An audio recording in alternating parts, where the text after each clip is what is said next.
Halo semuanya, kembali lagi bersama saya Niwaya Resuma Hendri. Pada video kali ini akan membahas yaitu kegiatan 5 terkait kelainan pada darah. Baik, yang pertama kita akan membahas yaitu mengenai anemia. Nah, jadi apa itu anemia? Anemia merupakan salah satu penyakit yang melibatkan sel darah merah manusia, yang dimana ditandai dengan penurunan jumlah massa eritrositnya. Selanjutnya yaitu mengenai macam-macam penyakit anemia.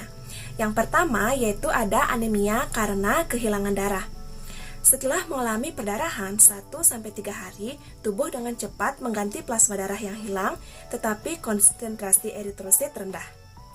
Nomor 2, anemia plastik, yaitu merupakan anemia yang perlu diwaspadai karena berisiko tinggi untuk mengancam nyawa. Kondisi ini terjadi saat tubuh tidak dapat menghasilkan sel darah merah dalam jumlah cukup akibat gangguan di sumsum tulang. Nomor 3, anemia megaloblastik. Anemia jenis ini disebabkan yaitu karena kekurangan vitamin B12, asam folat, dan juga faktor intrinsik dari mukosa lambung. Nomor 4, anemia hemolitik. Sebenarnya ada bermacam-macam eritrosit yang abnormal, kebanyakan karena faktor keturunan, sehingga eritrosit ini sangat rapuh dan mudah pecah. Yang pertama yaitu ada sferositosis herediter, yang dimana eritrositnya sangat kecil dan bentuknya lebih sferis daripada berbentuk bikonkav.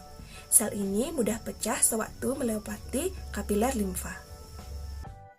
Selanjutnya yaitu anemia sel bulan sabit. Nah, jadi anemia jenis ini dapat dijumpai 0,3 sampai 1%.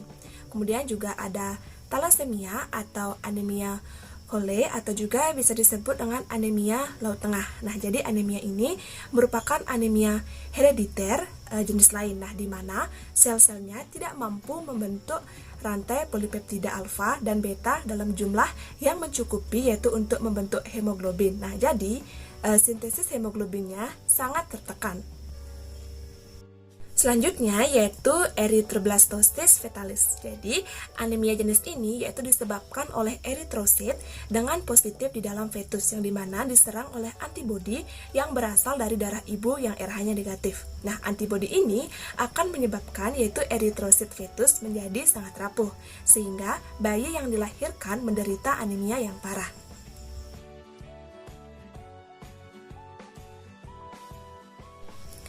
Mengenai faktor-faktor anemia, yang pertama anemia karena kehilangan darah yang disebabkan akibat perdarahan yang terlalu banyak sehingga sel-sel darah merah yang hilang.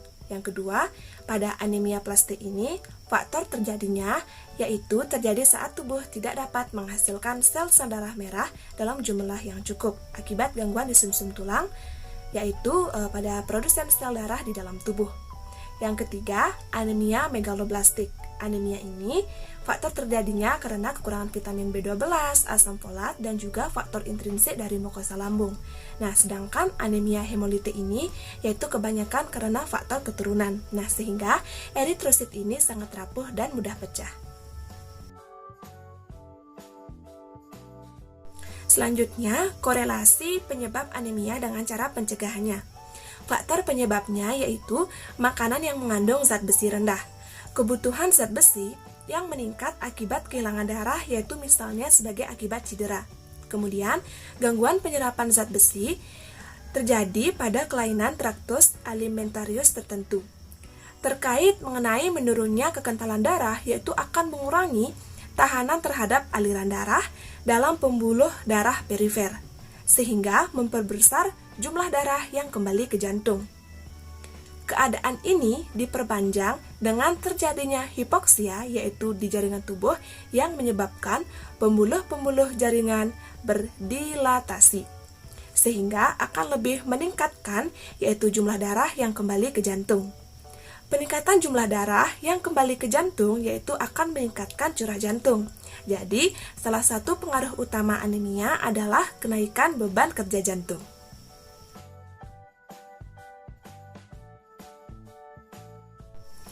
Cara pencegahan anemia ini yang pertama yaitu dapat mengkonsumsi makanan dan asam folat, yaitu seperti daging, sereal, kemudian juga kacang-kacangan, sayuran berdaun hijau gelap, roti, dan buah-buahan. Kemudian, mengkonsumsi makanan kaya vitamin B12, yaitu seperti susu dan produk turunannya, serta makanan berbahan dasar kacang kedelai, yaitu seperti tempe dan tahu.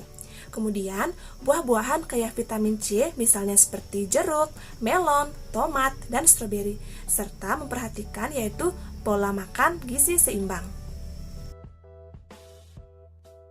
Cara mengobati anemia yaitu mengkonsumsi makanan, yang dimana memperhatikan konsumsi makanan yang kita makan ya, yaitu dengan melihat pola gizi seimbang, kemudian juga mengkonsumsi vitamin B12, kemudian juga dapat transfusi darah, yaitu untuk meningkatkan jumlah sel darah merah, dan juga menghentikan konsumsi obat yang memicu anemia hemolitik. Berbicara mengenai leukemia, apa itu leukemia?